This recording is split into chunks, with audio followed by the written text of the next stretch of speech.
And the seagulls poke at my head. Not fun. I said seagulls. Stop it now. What's up, everybody? I'm back. It's been a while. Right back where we left off. To take on the Manor of Tonberries.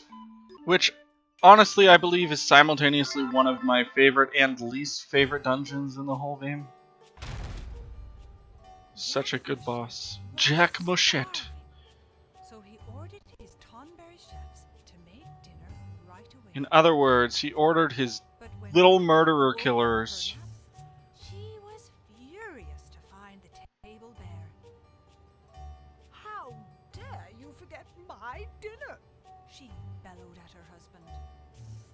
Jack knew the trouble he was in. Good. So he demanded the chefs make great haste. But, as always, they took their own good time.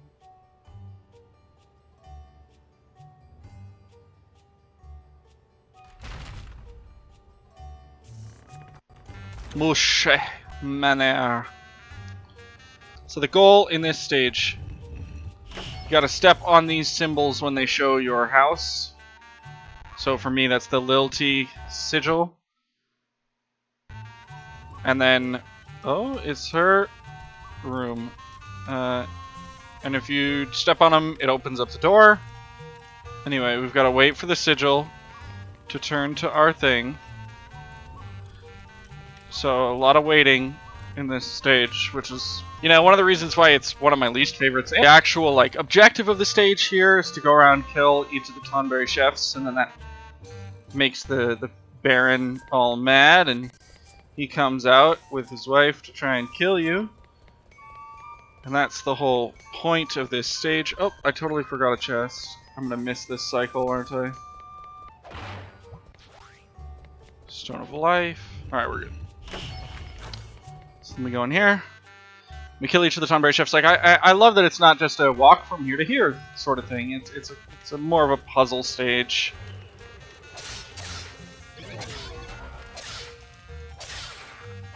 Designed around finding each of these Tonberry chefs and defeating them. And that's pretty cool. It's unique in comparison to a lot of the other stages in this game, in that you don't just walk from one side of the stage to the other, defeating enemies along the way. The whole goal is to actually defeat the enemies. I'm repeating myself, but whatever. He's got a little diary, an enchanted rose. You can read some of the books. Trees of Myrrh began to yield their dew only after miasma had deluged the world. Saying that Myrrh didn't exist before the miasma did. And I'm gonna get slowed! Alright, we escaped. Luckily, in this game, they don't have an instant kill attack.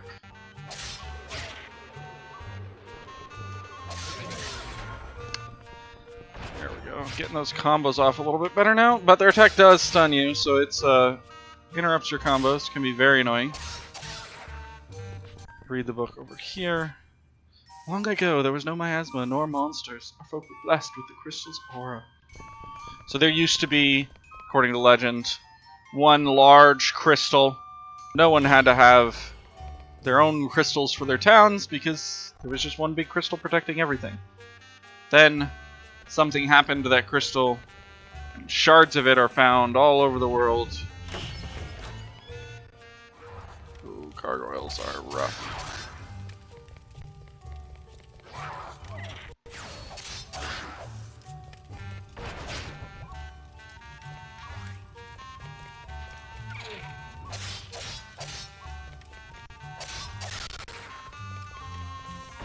Looks like it takes a full combo plus 2 hits. That's not too bad. As I was saying, I really like this stage. I think it's designed very elegantly if you ignore these things. Why they decided... I guess these are better in multiplayer, especially 4-player multiplayer. You just get whoever... You know, each person plays one race, and then you just have whoever stand on the thing. But in single-player games, it's... little tedious to wait the whole time. Especially if you wind up realizing you forgot something in a room, you have to wait all the way back through the cycle to get back in. can be a little frustrating. I don't know if it's my favorite GameCube game. It's certainly one of my favorites. It's one of the games that kind of really carried my childhood in many ways. Alongside games like Pikmin and Luigi's Mansion. I don't know, there are others for sure. I certainly have plenty of games. And while I think for the start of me recording videos and doing all that sort of stuff, it's probably better if I stick to games that I know a little bit more about, have played before, like this one. Even if it's been a long while since I played this game, it's probably better if I stick to those sorts of games than playing brand new games, just so I can provide a little bit better commentary and reflection on them. But I do eventually. My kind of goal for this series in general and games that I go through is I want to go through games in their entirety and review them as I go through, so I can give an idea of what the game feels like to someone who's maybe never played it before or isn't familiar with playing. I'm gonna get killed here. Oh my goodness! I almost just died. Wow! I almost just got stun locked.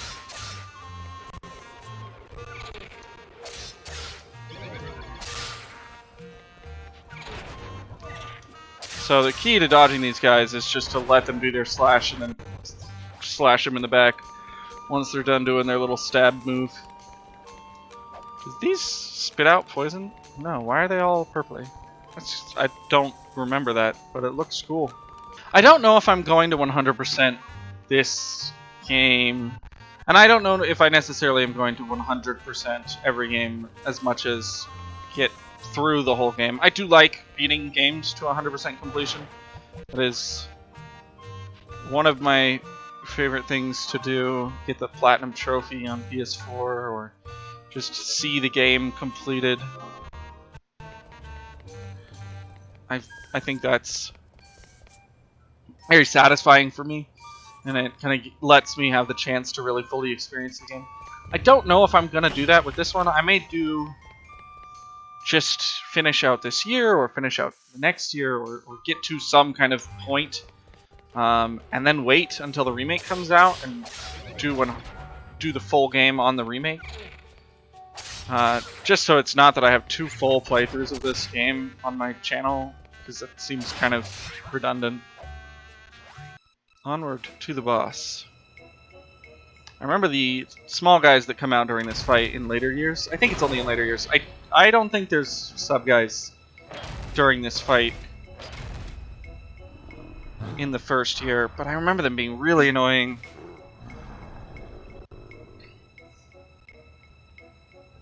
This guy reminds me very much of the Beast, and I think that's kind of what they were making an allusion to with his little diary and the very fancy rose flower next to it. So this fight starts with just him, and then once we get him down to a hit, his wife will come out of her room, or the dining room, I suppose.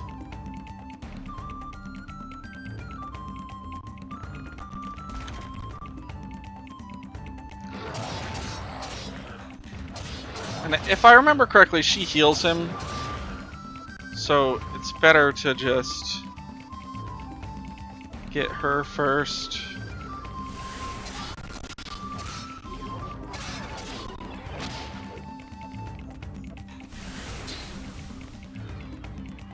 And that is a stone breath, so that one is particularly nasty.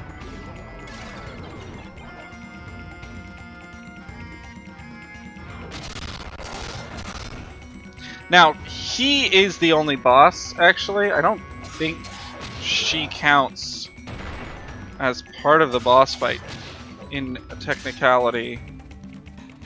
But dealing with her is quite nice. Also, he is really in the way, man.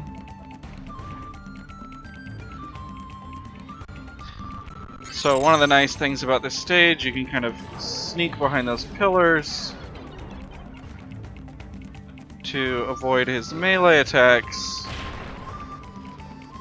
While you're healing, you gotta run somewhat far away from her to avoid being slowed, which can be frustrating.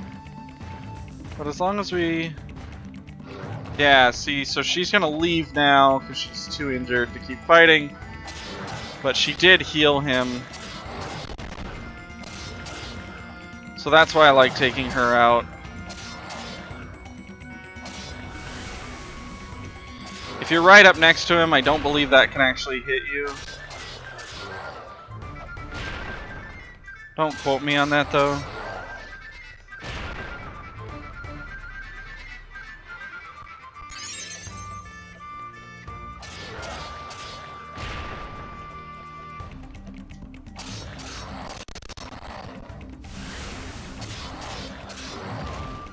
Yeah, but once you deal with her, it's a fairly easy fight. I believe in later years she comes back as well. She may even come back now. It just takes a while. So again, yeah, if you're right up next to him, at least as a Lilty, he's never going to hit you with that breath attack, which saves you a lot of pain. So then we just go over here. We cure ourselves, and then we come back to the fight.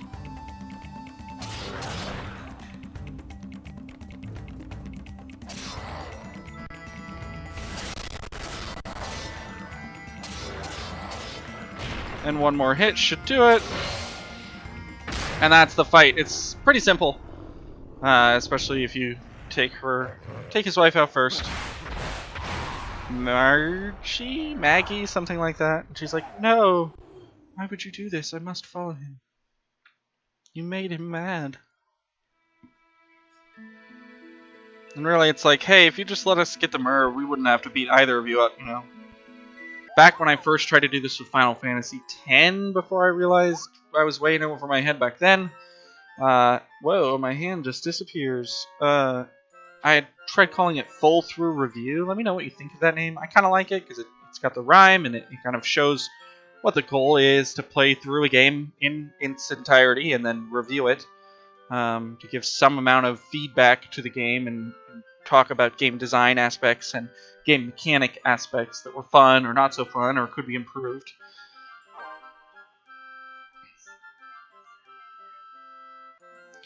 No, don't bother. I'll send a different item. I forgot that I already sent them a seed, apparently.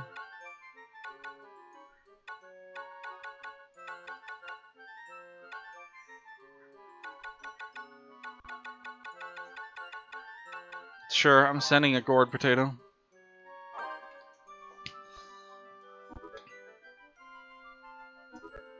We can back out of that.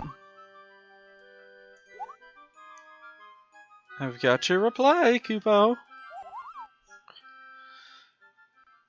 I should probably try to do this with a game that's not 100 hours like Final Fantasy X can be if you're really trying to do everything in that game, including all of the post-game content. Yeah, I didn't do a single focus attack, so I'm gonna get very poor choices here. Never mind, I'm playing single player. Of course, I have all the choices I want. Well, obviously, gotta go with the Flame Tongue because everything else is only a +1. Yeah, there we are. That is not the end of year 3. I forgot. That's just the second place. I forgot that I totally skipped Goblin Wall by grabbing fire beforehand.